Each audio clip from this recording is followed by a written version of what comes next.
Hello प्यारे बच्चों, उत्थान साइंस एकेडमी के इस खूबसूरत ऑनलाइन प्लेटफॉर्म पर आप सभी का हार्दिक स्वागत है। आज का हमारा नेक्स्ट लेक्चर होगा वो ड्राई फार्मिंग पर ही रहेगा। ड्राई फार्मिंग जिसको अपन शुष्क खेती के नाम से भी इसको डिफाइन करते हैं। देखो, इसके हमने दो लेक्चर पहले देख लिए। फर्स्ट लेक्चर में हमने इसका बेसिक देखा था और आज जो सेकंड लेक्चर था उसमें हमने देखा था नमी संरक्षण के सिद्धांतों के बारे में कि नमी को उसकी बचत कैसे करें ताकि कम पानी में भी अधिक हमें पैदावार हो सके। वो वीडियो आपको काफ़ी अच्छा लगा होगा। और आज का जो वीडियो है वो हमारा नेक्स्ट जो नया टॉपिक होगा उस टॉपिक का नाम है बच्चों फसल चक्र। फसल चक्र को सस्यावर्तन भी कहते हैं। क्या कहते हैं बच्चों? सस्यावर्तन, क्रॉप रोटेशन। क्या कह दिया बच्चों? Crop rotation. ठीक है। अब देखो, फसल चक्र या फिर इसको नाम दे दिया सस्यावर्तन या इंग्लिश में कह दिया क्रॉप रोटेशन। देखो, सस्यावर्तन सीधी सी बात है, फसल, सस्या का मतलब फसल और वर्तन का मतलब परिवर्तन। फसलों में क्या होगा बच्चों? यहाँ पर परिवर्तन होगा। क्या होगा यहाँ पर बच्चों? परिवर्तन होगा। अब देखिए, फसल चक्र की जो परिभाषा है, जो डेफिनेशन है, उसको हम किस हिसाब से डिफाइन करते हैं तो आई होप कि सभी को पता होगा। फसल चक्र की जो परिभाषा बिल्कुल नॉर्मल है। ठीक है। तो देखो, क्रॉप रोटेशन, फसल चक्र मतलब यहाँ पर क्या होगा बच्चों? फसलों का एक चक्र होगा जो राउंड होता है। मान लीजिए यहाँ से अपन स्टार्ट हुए और ये अपने पास एक राउंड है, गोला है, तो यहाँ से स्टार्ट हुए तो चलकर कहाँ पर आएंगे? यहीं पर आएंगे। मतलब चल तो रहे हैं लेकिन वापस कहाँ पर आ गए? जहाँ से हमने शुरुआत की थी वहीं पर वापस आ गए ना। तो ये क्या है? एक चक्र है। और इस चक्र में किसका चक्र होगा? फसलों का यहाँ पर क्या होगा बच्चों? चक्र होगा। ठीक है ना। क्या होगा बच्चों? यहाँ पर चक्र होगा। अब देखिए, इसमें जो चक्र होगा वो देखिए आप एक बार। अब इसकी डेफिनेशन को अपन डायरेक्ट देख लेते हैं कि निश्चित क्षेत्रफल क्या होगा बच्चों? निश्चित क्षेत्रफल पर निश्चित समय। अब ये दोनों पॉइंट इंपॉर्टेंट है। निश्चित समय कि जो समय है वो भी निश्चित होना चाहिए और जो क्षेत्रफल है वो भी निश्चित होना चाहिए कि जो अपन फसल लगा रहे हैं वो क्षेत्रफल फिक्स है कि वहां पर अपन ये फसल लगाएंगे जलवायु के अकॉर्डिंग। ठीक है ना। अब देखिए, निश्चित समय की बात क्यों की कि रब्बी की फसल है तो रब्बी के मौसम में रब्बी वाली फसलें लगाएंगे, खरीफ की सीजन है तो खरीफ की फसलें लगाएंगे, जायद की है तो जायद के अकॉर्डिंग लगाएंगे। तो समय भी क्या है बच्चों? यहाँ पर निश्चित है। तो निश्चित क्षेत्रफल पर निश्चित समय में फसलों को हेर फेर कर ही बोना,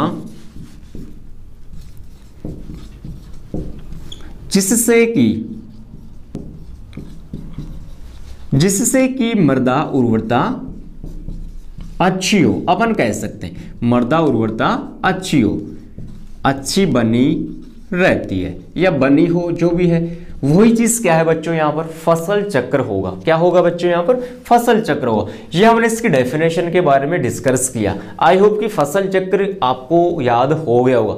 हो सकता है एक नंबर का छोटा क्वेश्चन आपको पूछ ले कि फसल चक्र किससे कहते हैं। बच्चों, आपको मैं एक अंदर वाली बात बताता हूँ कि देखो, बड़े जो क्वेश्चन आते हैं ना बोर्ड में वो लगभग सभी के सही होते हैं। ठीक है ना। आपके होंगे, सभी बच्चों के यहाँ पर बड़े क्वेश्चन लगभग सही होते हैं। नंबर बढ़िया किसके आएंगे? जिसके छोटे क्वेश्चन सही होंगे। जिसके छोटे क्वेश्चन यदि सही है ना बच्चों, इसका मतलब उसके बहुत बढ़िया नंबर आएंगे। सब्जेक्ट चाहे कोई सा हो, बायोलॉजी हो, एग्रीकल्चर हो या फिर केमिस्ट्री हो। ठीक है ना।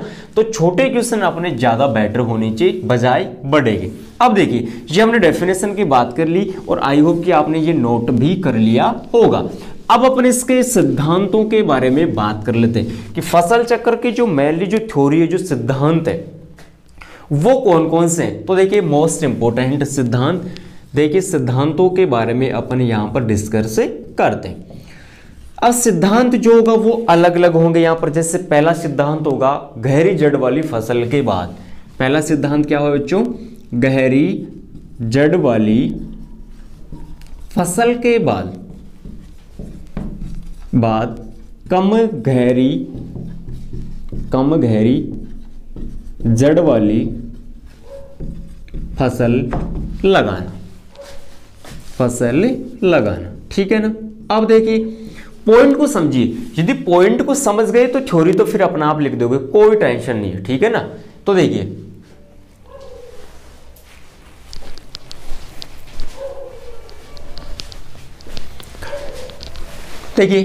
गहरी जड़ वाली, अब मान लीजिए ये अपने पास खेत है, ये अपने पास क्या है, एक खेत है, इसको एक इमेजिन के रूप में याद करिए। इमेजिन के रूप में यदि आप याद करोगे तो फिर रटने की आवश्यकता नहीं होगी, ठीक है ना बच्चों। तो देखिए गहरी जड़ वाली फसल, मान लीजिए यहां पर अपन एग्जाम्पल की बात करें सीधा, तो गहरी जड़ वाली तो कौन सी होगी, सोयाबीन। गहरी जड़ वाली तो कौन सी होगी बच्चों, सोयाबीन। कौन सी होगी, सोयाबीन। और कम गहरी जड़ वाली की बात करें तो यहां पर अपन गेहूं ले सकते हैं। तो एग्जाम्पल भी हमें याद हो गया कि गहरी जड़ें तो किसकी होती है, सोयाबीन की होती है। कम गहरी जड़ किसकी होती है, गेहूं की होती है। यहां पर अपन कपास भी ले सकते हैं, ठीक है ना। अब देखिए मान लीजिए गहरी जड़ वाली यहां पर जड़ें क्या गई, गहराई में गई, यहां तक चली गई, तो जो नीचे पोषक तत्व थे, जितने भी जो आवश्यक पोषक तत्व थे वो किसने ग्रहण कर लिए, सोयाबीन ने या फिर कपास ने ग्रहण कर लिए। लेकिन जो ऊपर वाली परत में जो पोषक तत्व उपस्थित है ना, वो क्या हो गई, वैसे के वैसे रह गई। वो क्या हुए, वैसे के ही वैसे रह गए। तो इसका मतलब नीचे तो पोषक तत्वों की कमी हो गई, लेकिन यहां पर क्या हो गया, पोषक तत्व वैसे के वैसे किसी काम के नहीं है। जो नेक्स्ट ईयर अपन लेंगे फसल, वो कौन सी लेंगे, जिसकी जड़ें क्या हो, कम गहराई में हो। तो यहां पर हमने ले लिया गेहूं, क्या ले लिया, गेहूं, जिसकी जड़ें यहां तक ही आई। तो ऊपर वाले पोषक तत्व भी क्या आ गए, काम में आ गए, और नीचे वाले पोषक तत्व भी क्या हो गए, काम आ गए। तो खरीफ में हमने ले लिया सोयाबीन और रबी में क्या ले लिया, गेहूं, ठीक है ना। तो रबी में गहरी जड़ नहीं हुई और इसमें क्या हो गया, कम गहरी जड़ हो गई। और खरीफ में क्या हो गया, अधिक गहरी जड़ हो गई। तो यहाँ के पोषक तत्व भी काम आ गए और यहाँ के पोषक तत्व भी काम आ गए। इसका मतलब जो खेत का जो नियम है, जो संतुलित, जो इसकी जो समस्या है वो क्या हो गई, प्रॉब्लम्स यहाँ पर क्रिएट नहीं होगी और संतुलित यहाँ पर बना हुआ है खेत की मृदा उर्वरता। मृदा उर्वरता क्या बनी हुई यहाँ पर, संतुलित।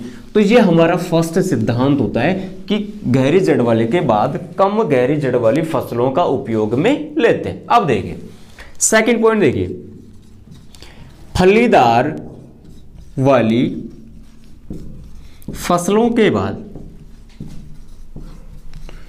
अब कौन सी लेंगे, अफलीदार।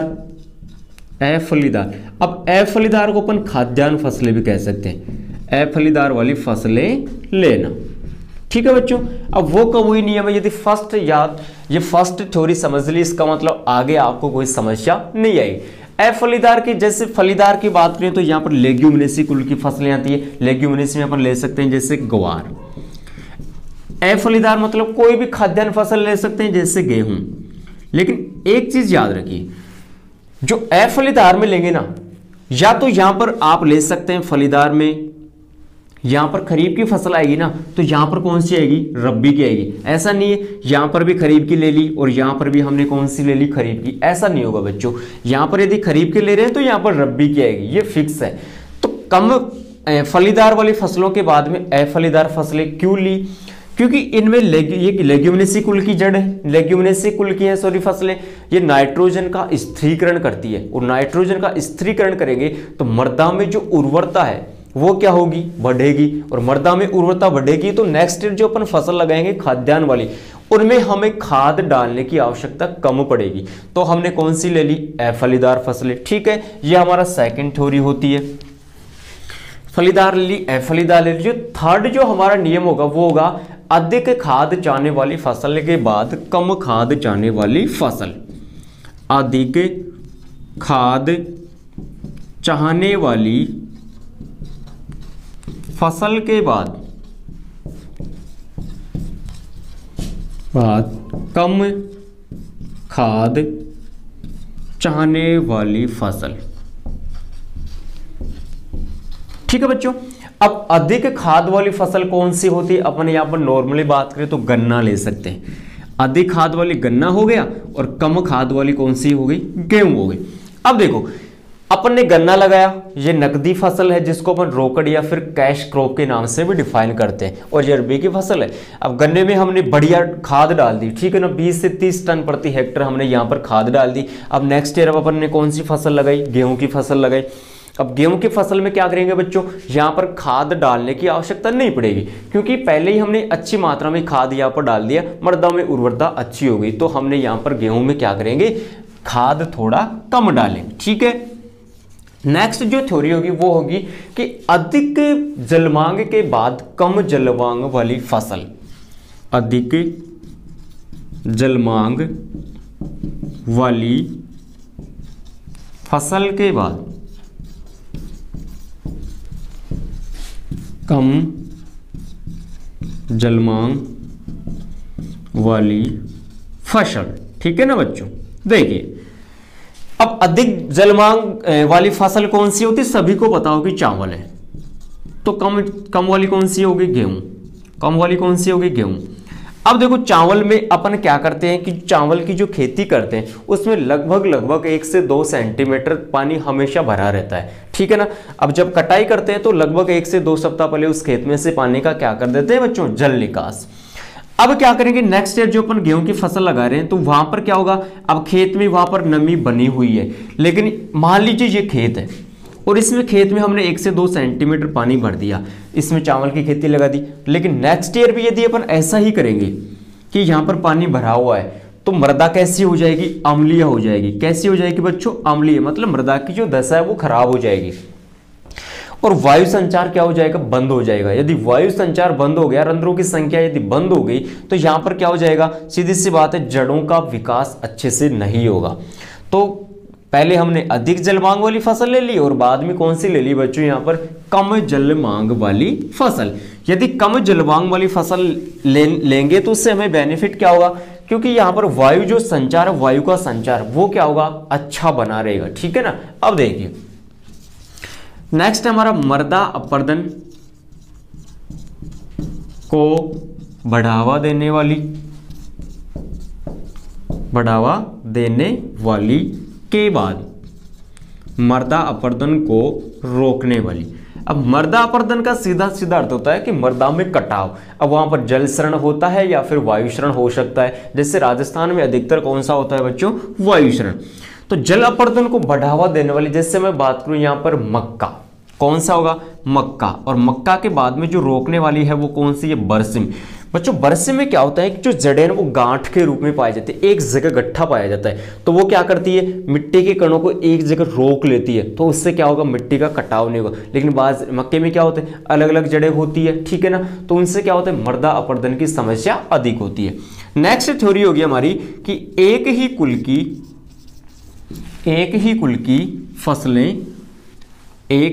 की फसलें नहीं लगानी चाहिए। क्या करनी चाहिए, नहीं लगानी चाहिए। इससे क्या होगा, यदि एक ही कुल की फसलें लगाएंगे तो रोग और कीटों का प्रभाव ज्यादा होगा, खरपतवार का भी क्या होगा, ज्यादा होगा। जैसे अपन गेहूं लगा रहे हैं तो कौन से खरपतवार की ज्यादा समस्या हो जाएगी, गेहूंसा की। कौन से, गेहूंसा, गेहूं का मामा, गुल्ली डंडा या फिर फेलेरिस माइनर। दूसरी बात करें, जैसे अपन बरसिम लगा रहे हैं तो यहां पर कासनी की समस्या ज्यादा हो जाएगी। कासनी खरपतवार चिकोरियम इंटाइवस। गेहूं का मुख्य खरपतवार गेहूंसा है और बरसिम का मुख्य खरपतवार कासनी है। रिंसके का मुख्य खरपतवार कौन सा है, अपन कहना चाहे तो अमरबेल कस्कूटा। ठीक है ना। तो इनकी समस्या बच्चों यहां पर क्या हो जाएगी, कम। अब एक ही कुल की फसलें हमें नहीं लीजिए। लास्ट पॉइंट होगा हमारे यहाँ पर लवणीयता फसलें के बाद, जैसे लवणता को रोकने वाली फसलें और लवणता को कम करने वाली, जैसे अधिक लवणता सहन करने वाली फसलें हैं, जैसे जौ हो गई। ठीक है ना। कुछ घासें हो गई, बकव्हीट हो गई, घास हो गई, जौ हो गई, इन फसलों को लेते हैं। तो ये मेनली हो गए हमारे फसल चक्र के सिद्धांत, जो कि मोस्ट इंपोर्टेंट है। आई होप कि आपको समझ में भी आ गया होगा। अब देखिए, अब हमारा यहां पर पॉइंट होगा बच्चों फसल चक्र के प्रकार, types of crop rotation. Most important है, इसको आप बहुत बढ़िया तरीके से समझने की कोशिश करना। अब होगा types of crop rotation. Types of crop rotation, फसल चक्र के प्रकार, फसल चक्र के प्रकार। ठीक है ना बच्चों, फसल चक्र के प्रकार सॉरी। अब मेनली यहां पर फसल चक्र 3 प्रकार का होता है बच्चों। देखो मैं तीनों के नाम लिख देता हूं। फर्स्ट है एक वर्षीय फसल चक्र, मोनोयल, एक वर्षीय फसल चक्र। दूसरा है द्विवर्षीय फसल चक्र और तीसरा है बहुवर्षीय फसल चक्र। देखो बच्चों, इनकी डेफिनेशन याद करने की जरूरत नहीं है क्योंकि क्वेश्चन में आंसर है। जिनका जीवन चक्र 1 वर्ष का होता है वो जीवन चक्र वो एक क्या हो गया, सॉरी 1 वर्षीय हो गया। जिनका जीवन चक्र काल 2 वर्ष का होता है वो द्विवर्षीय हो गया। और जिनका जीवन चक्र काल 2 से अधिक होता है वो क्या हो गया, बहुवर्षीय।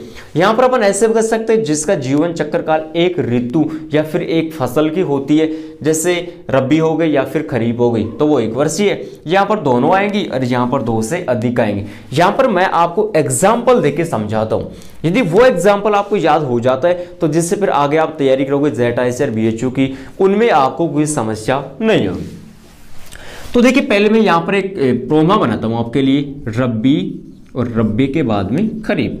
सीधी सी बात है, आपको पता होना चाहिए कि रबी के बाद में अपन कौन सी फसल लगाते हैं, खरीफ। अब यहाँ पर रबी की फसल रख दो, गेहूं और बाजरा यहाँ पर रख दिया, ठीक है। तो ये कौन सा चक्र हो गया, फसल चक्र। 1 वर्षीय फसल चक्र कैसा हुआ वो देखिए। गेहूं की फसल कितने दिनों में तैयार होती है, 6 महीने में। और बाजरे की फसल कितने दिनों में तैयार होती है, 6 महीने में। तो टोटल कितने हो गए, 12 महीने हो गए। कितने हो गए टोटल, 12 महीने। तो या 1 वर्ष या फिर 12 महीने। तो ये कौन सा चक्र होता है बच्चों, 1 वर्षीय चक्र। अब देखिए यहां पर भी प्रोमा बना दीजिए, रबी के बाद खरीफ, खरीफ के बाद रबी और रबी के बाद होती है बच्चों खरीफ। अब देखिए महीने जोड़ लीजिए, 6 महीने रबी, 6 महीने खरीफ, 6 महीने रबी और 6 महीने खरीफ। टोटल कितने हो गए बच्चों, 24 माह या 2 वर्ष हो गए। कोई दिक्कत नहीं है, 6 महीने में रबी, 6 महीने में खरीफ, 6 महीने में रबी, 6 महीने में खरीफ। रबी खरीफ रबी खरीफ ये फिक्स नहीं है, यहाँ पर अपन खरीफ भी ले सकते हैं, यहाँ पर रबी भी ले सकते हैं, ठीक है ना, ऐसा कोई फिक्स नहीं है। अब रबी की फसलों को रख दीजिए, गेहूं, यहाँ पर बाजरा। अब रबी में वापस गेहूं नहीं लेंगे, यहां पर हमने बदल दिया, क्या ले लिया, जौ, क्योंकि यहां पर अपन फसल चक्र पढ़ रहे हैं। खरीफ में बाजरा ना लेके यहां पर हमने क्या ले लिया, जवार। तो ये कौन सा चक्र हो गया बच्चों, द्विवर्षीय चक्र। अब देखिए बहुवर्षीय, बहुवर्षीय में सेम ये का एज इट इज आएगा, रबी, रबी के बाद खरीफ, खरीफ के बाद रबी और रबी के बाद खरीफ।